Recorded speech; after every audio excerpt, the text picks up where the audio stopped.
নমস্কার শ্রোতা বন্ধুরা, আমি senior consultant orthopaedic surgeon doctor Nirmal Deb. আসুন আজকে বিষয় নিয়ে গুরুত্বপূর্ণ বিষয় নিয়ে আলোচনা সেটা হচ্ছে আর্থ্রাইটিস। লোকে ভাবে আর্থ্রাইটিস মানে হচ্ছে অস্টিওপোরোসিস বা allied. No, it's not so. Arthritis দুটো স্টেজে হতে পারে। একটা হচ্ছে প্রাইমারি, যেখানে আমরা কারণ অনেক সময় খুঁজে পাই না, মেবি হেরিডিটারি। তো arthritis, primary arthritis usually adult onset osteoarthritis বা অন্য কোনো জয়েন্ট আর্থ্রাইটিস হতে পারে, usually after the age of 50 years.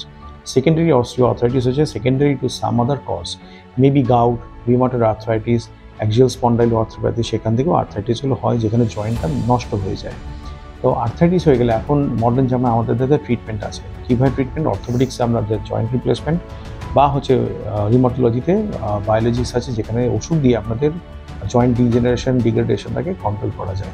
যদি আর্লি স্টেজ হয়ে যায় তাহলে বায়োলজিক্স এবং ওষুধ দিয়ে, ডিজিজ মডিফাইং ড্রাগ দিয়ে আমরা আপনার জয়েন্টটাকে ভালো করে মানে সতেজ রাখতে পারি, সুন্দর রাখতে পারি। কিন্তু যদি অ্যাডভান্স স্টেজ হয়ে যায় তাহলে যখন জয়েন্ট রিপ্লেসমেন্ট করে আপনি আপনার আগে যে মোবিলিটিটা ছিলেন সেইটা আপনি ফেরত পেতে পারেন। তো আমি আজকে মেসেজ এটাই বলবো যে আর্থ্রাইটিসটাকে আপনারা ওভারঅল তার বিয়ন্ডে দেখতে চেষ্টা করুন, তার আগে দেখুন যে কী হতে পারে। আর্থ্রাইটিস আপনাকে কাবু করে দেবে এরকম ব্যাপার নয়। আজকাল আমাদের এই 22nd সেঞ্চুরি 21st সেঞ্চুরিতে আমরা এটাই করতে পারি যে ভালো করে আপনাকে আর্থ্রাইটিস ট্রিটমেন্টটা দিয়ে আপনাকে আগের মতো নর্মাল লাইফে, অ্যাটলিস্ট নর্মাল লাইফে আমরা ফেরত দিতে পারি।